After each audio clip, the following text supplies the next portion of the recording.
Veterans Day. What is it? Who's it for? How much is generally healthy before my glucemia acts up? Which military guys are the good military guys, and which ones are evil? Many of these questions will be considered and more. The correct answer to that last one is the Air Force. The Air Force are the good ones, because they're cool. In the 1970s, it was a tradition to spit on the faces of old Vietnamese people.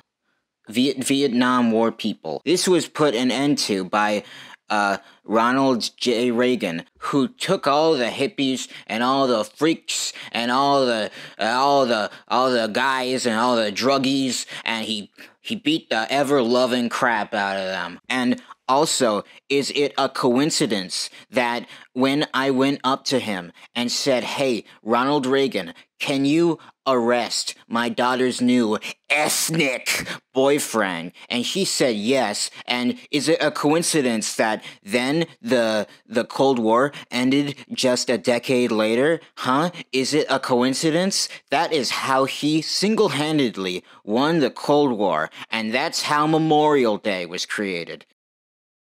Veterans Day. Why are you asking me about Veterans Day? Ask your fucking parents. Ask your therapist.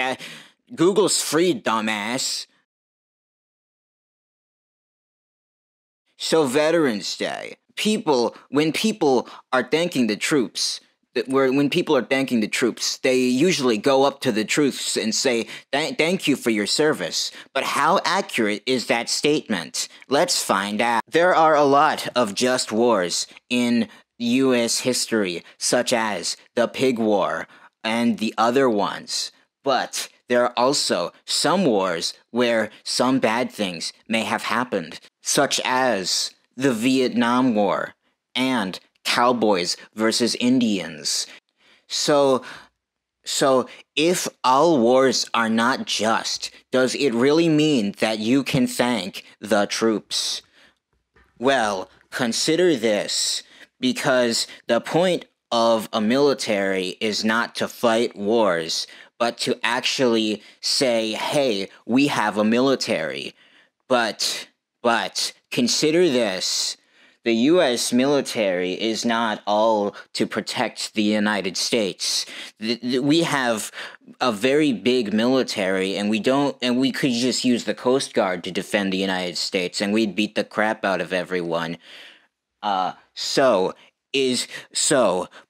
consider this. The U.S. military is used to assure other countries of their security, to assure that the United States has assured the other countries of their security. So, when you go up and thank the troops, you should say, thank you for putting your life on the line for other countries, but consider this, not every U.S. troop puts their life on the line, but consider this, okay? Consider this, U.S. troops could, at any moment, have a war in, various times. So, proportionally, it would be more accurate to say, proportionally to the amount of stuff that's actually needed to protect us and the stuff that's to protect other countries, it would be more accurate to say, thank you for potentially putting your life on the line for probably other countries, maybe. But consider this. Okay, consider this. Protecting other countries is valuable because you know what we do? We keep other countries because American interests are in keeping the status quo, because the status quo is good for the United States, because they're able to protect the status quo if they're the good guys, if the status quo is maintained. So consider this, okay? So consider this. The primary purpose of government is to protect the capital and investments of people in the country, you know? Because, like, you know, you want to know what the rules are before you get into it, and you want to know that someone's not going to steal your shit, right? That's the primary purpose of the government. So that, yeah, and that's why I wouldn't want to live in Hungary, because they can arrest you because your face looks weird, right? So consider this: the military is like a big insurance company. And insurance companies are everything, so the US military is the world government.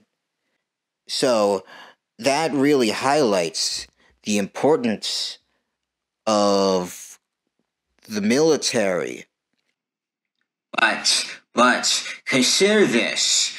The economic stability of the rest of the world is the economic stability of the United States, because the United States is supposedly a part of the rest of the world, which is a claim I could not independently verify.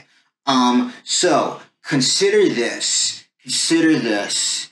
The economic stability of the rest of the world is the economic stability of the United States. Therefore, the security of the United States is also part of the rest of the world's economic stability, because if the rest of the world is insecure and thus unstable because of the lack of the U.S. military, there will be economic stability because of the lack of security, because of the lack of the United States military, and thus there will be a communist revolution because people do not have enough food in the United States because of the lack of economic security, because of the lack of the U.S. military. I mean security assurances, not actual security. Because investment is based on perception, like the stock market. I mean, independently of any actual security, like any actual fighting, yeah, like that's the real fight. The fight is looking really mean and bad and scary. So next time you're with all your troop buddies, you got the guy with the one eye and the other guy, you know, you're with all you're vetting all your veteran buddies. Think. Wow, I sure am glad for Harry Hinderson to constitute my entire moral framework surrounding the holiday of Veterans Day. I am thankful for Harry Hinderson, and tell all your troop friends that you thank Harry Hinderson. So in conclusion,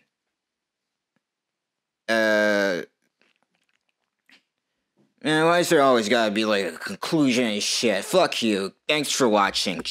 Kiss my ass.